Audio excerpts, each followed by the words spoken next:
So in the previous video, we talked about the failure of the League of Nations and Treaty of Versailles briefly, and we talked about the consequences and the solutions that came about after World War I.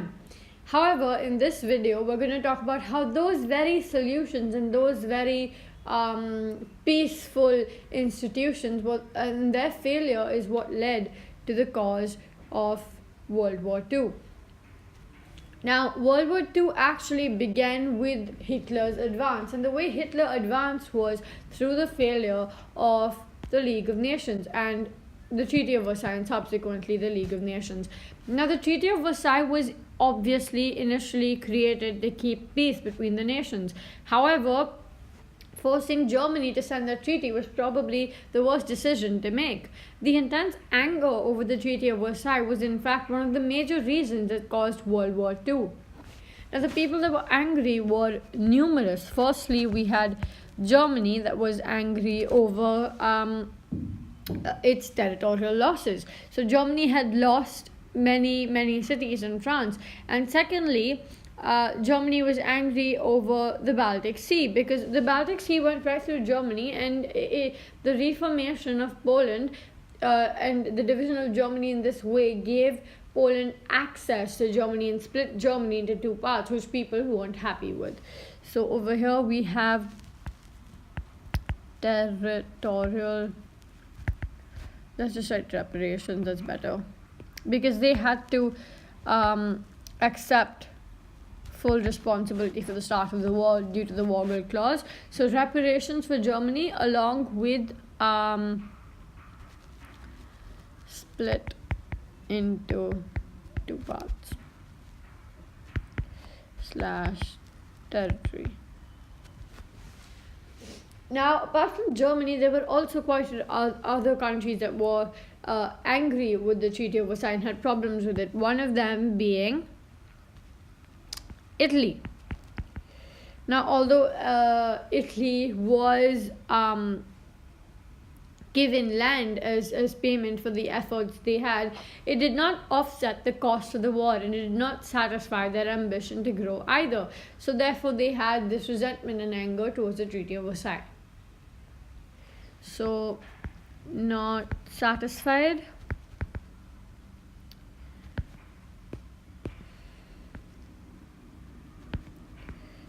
with reparations.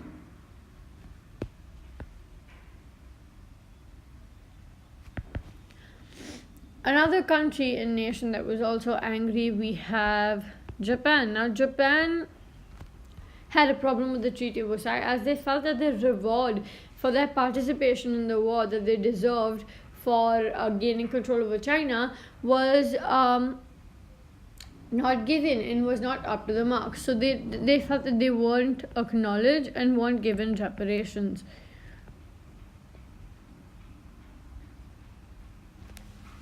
Now, apart from the Treaty of Versailles, there was also the failure of the League of Nations that contributed to Hitler's advance and gave him the opportunity to rise. So we have failure of League of Nations. Now, the League of Nations, like we discussed in the previous video, failed because firstly, the most powerful nations at that time weren't a part of it. USSR, as in Russia, wasn't allowed because once it became USSR, it was communist, so they weren't taking part in it. Germany was not allowed to take part in it. They weren't given the chance to either. USA withdrew from the League of Nations, and the League of Nations didn't have an army to enforce their law, so there was no one to keep Hitler in check as he rose. Speaking of, let's talk about Hitler's advance. Now, the first step that Hitler took, was rearmament.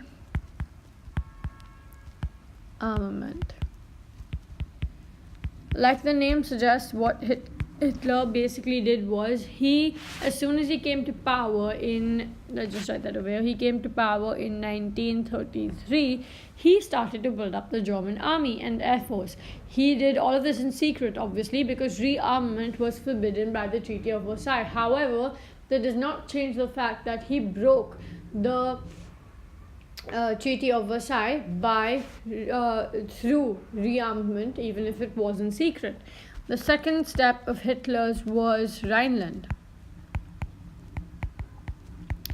Now, like we discussed previously, Rhineland was considered to be a demilitarized zone, and the Allied power had taken control over it and was stationed there for 15 years.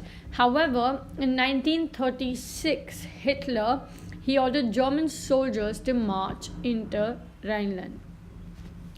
And this was forbidden by the Treaty of Versailles. However, he took over and justified his actions by saying that German territory should be protected and defended by German troops. So this began in 1933 itself. This happened in around 1936, so 3 years. And after this, the next step of Hitler's was Austria. Now, Hitler wanted to unite Austria and Germany. This again was forbidden by the Treaty of Versailles.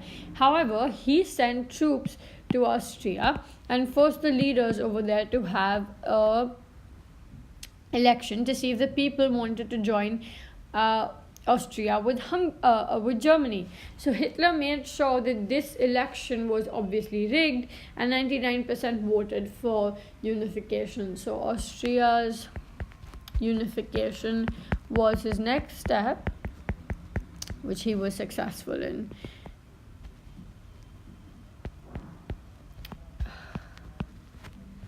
The next thing Hitler did, so now this Austria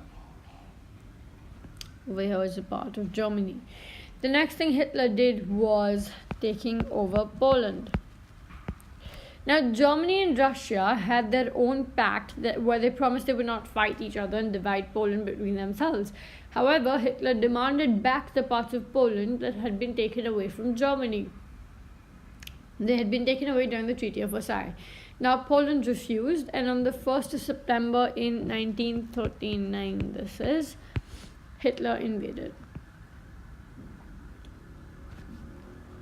Now, the next step that Hitler took was in relation to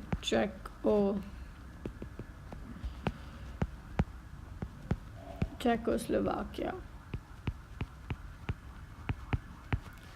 Now, what Hitler did was in March 1939 itself, he took his troops and he invaded the rest of Czechoslovakia. So from Poland, his troops went right here, took over the rest of Czechoslovakia. And his last action was in relation to Sudetenland, where Hitler basically he demanded that the Sudetenland region, this area marked in purple, be unified with Germany, because he said that most of the people that lived in the region were German and they wanted to unite with Germany. And so he took his soldiers and made the rest of Sudetenland join Germany. So slowly, from just being this much, Germany moved on and literally became all of this.